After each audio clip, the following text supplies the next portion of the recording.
podala informacijo o 7. seji preiskovalne komisije in po 8. seji, ki smo imeli včeraj. Najprej smo v začetku odločali o tem, ali bomo kaznovali pričo Zorana Jankovića, ker je samovoljno zapustil sejno dvorano sredi zaslišanja. Na prejšnjem zaslišanju smo zato morali sejo prekiniti. Večina prisotnih članov se s tem ni strinjala, čeprav je kazen bagatelna 579 evrov. Torej, to je pač realnost komisije preiskovalne, na sodišču se pač to kaznuje brez debate, pri nas se o tem glasuje in tak predlog moj ni bil izglasovan. Podala sem ga pa na podlagi 2 zahtev 2 članov komisije, ki sta predlagala, da se poslužimo tacga ukrepa. Zdaj, večino stvari ali pa kar nekaj tematike, mislim, glavni poudarek je bil morda na tem zemljišču na Barju ponovno, sploh v zaslišanju župana Zorana Jankovića. To smo izpostavili že na prejšnji seji, potem tudi zaslišali njegovega sina, lastnika podjetja Elekta, ki je tudi lastnik zemljišča. Vendar, kot rečeno, gospod Janković ni dobil celotne kupnine, zato mi smatramo, da je solastnik tega zemljišča, dokler pač kupnina ni plačana, ponovadi tako je, dokler niso vsi obroki za avtomobil plačani, je lastnik tisti, ki ga je prodajal. Na prejšnjem zaslišanju smo Damjana Jankovića vprašali, ali so dali kakršnokoli pobudo za spremembo namembnosti na tem zemljišču, namreč zemljišče je predvidevalo, da se tam sme delati inštitute, zdravstvene inštitute in pač objekte za zdravstvene namene in podobno. Potem s prostorskim planom je bilo to spremenjeno v stanovanjsko gradnjo in naknadno je potem Elekta dala 2-krat pobudo, čeprav je gospod Damjan Janković rekel, da pobud niso dali. Dali so 2 pobudi in to maja 2008 in drugo 15. januarja 2010. In sicer se je pri prvi pripombi upoštevalo in zvišalo dovoljeno višino gradnje iz P+2 na P+3, se pravi 3 nadstropja, in pa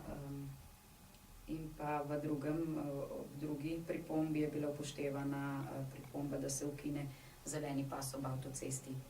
Tudi to je seveda vplivalo na potem ocenitev oziroma ceno zemljišča. Vse te stvari in cestne navezave in podobno povečujejo vrednost teh zemljišč, na kar smo tudi upozorili in seveda, ker pač smatramo župana Jankovića za ekonomskega lastnika tega, lahko rečemo, da sam sebi zvišuje ceno oziroma svojim zemljiščem.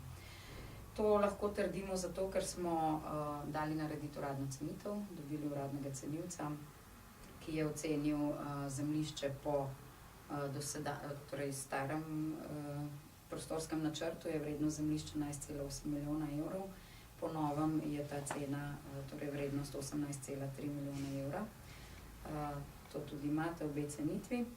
Ob tem so še problematične navezave cest. Že na prejšnji tiskovni konferenciji sem opozorila na to, da smo iz Mestne občine Ljubljana dobili, in o tem smo tudi vprašali seveda župana, dobili prvo stran študije širitve ljubljanskega avtocestnega obroča in avtocestnih priključkov s pripeto karto, ki pa ni iz študije, tako da ocenjujemo, da nas je pač Mestna občina želela zavajati. To je sicer potem gospod Gajšek pojasnil, da je to pač njihov predlog, ne. Seveda pa, če so ga pripeli k temu, smo mi smatrali, da je to predlog Darsa in še do sedaj nimamo odgovora, na kakšen način bodo potem dokončno urejene te cestne povezave, kajti po predvidenem Darsovem načrtu morajo ceste, ki bodo pač se navezovale na to območje, ne, se pravi posestvo Barje v lasti Jankovićev. Po prostorskem planu, ki ga je Mestna občina sprejela, so navezave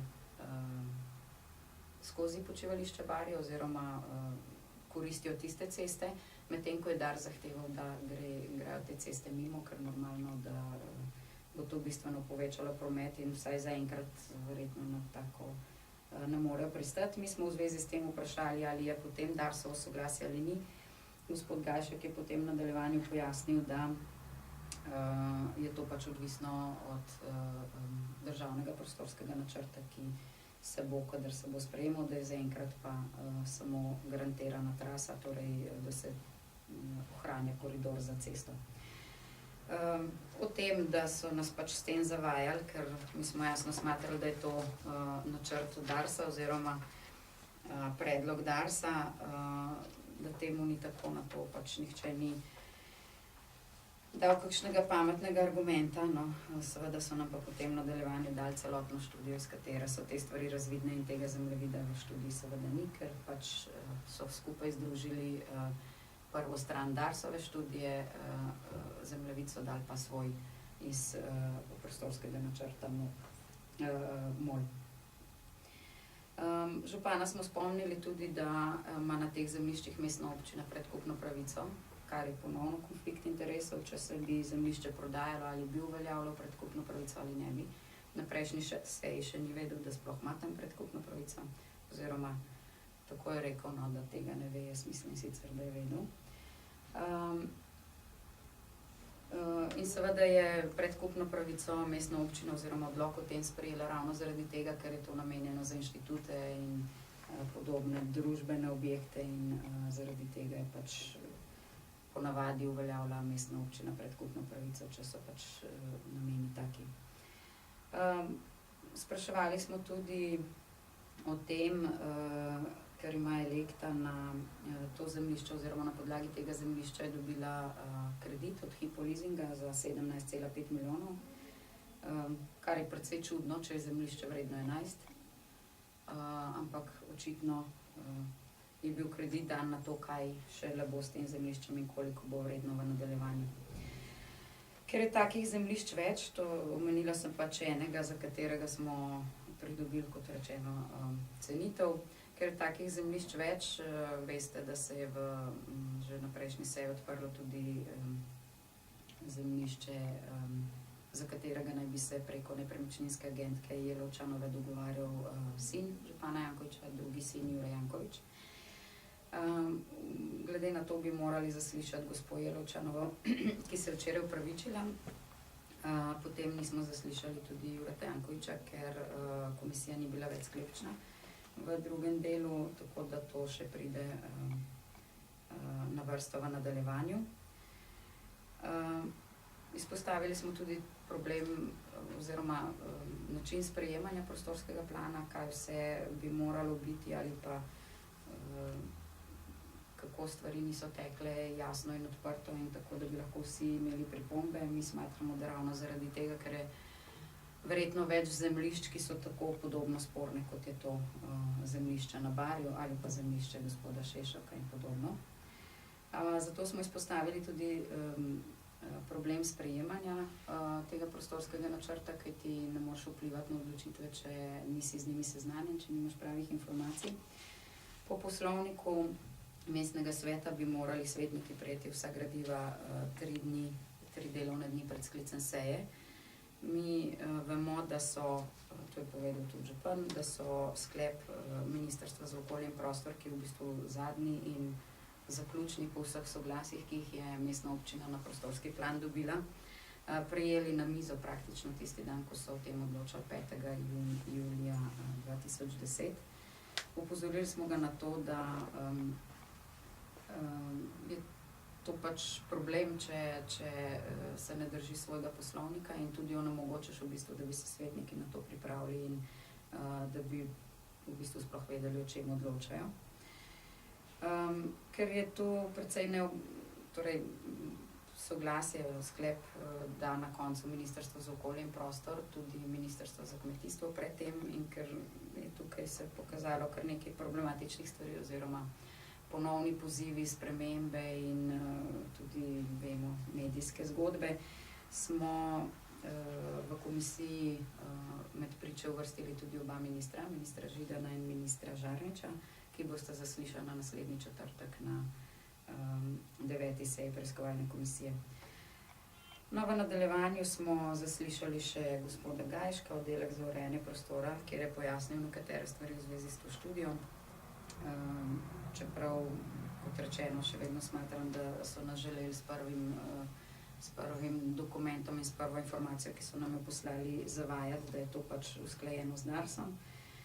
ker so pač v nadaljevanju to popravili in preložili potem tiste zemljevide, ki so verodostojni. Gospoda Koželja, podžupana, smo vprašali o viziji. V nadaljevanju še ne vem, kaj bomo naredili s tem, kajti gospod Koželj je rekel, da je vizija nad enim mandatom in je pač velja za daljše obdobje in je nastala leta 2007. Medtem ko je župan povedal, da je vizija 2025 njegov predvolilni program za prejšnje volitve in da vključuje vseh njegovih 93 projektov. Tudi je poudaril, da je to bila podlaga za prostorski načrt, kar seveda ne more biti, ker to ni noben uradni dokument, niti strokovna podlaga, da bi se lahko v ta namen uporabljal. So ga pa navajali velikokrat, ampak seveda pristojne inštitucije od MOP-a do Ministrstva za kmetijstvo so jih informirali, da to pač ne more biti podlaga, nobene strokovne smernice to niso in da morajo to iz dokumentacije izvzeti. Mislim, da so to glavne stvari, ki so se dogajale včeraj na komisiji. Kot rečeno, v četrtek imamo nadaljevanje in bomo tam zaslišali še oba ministra.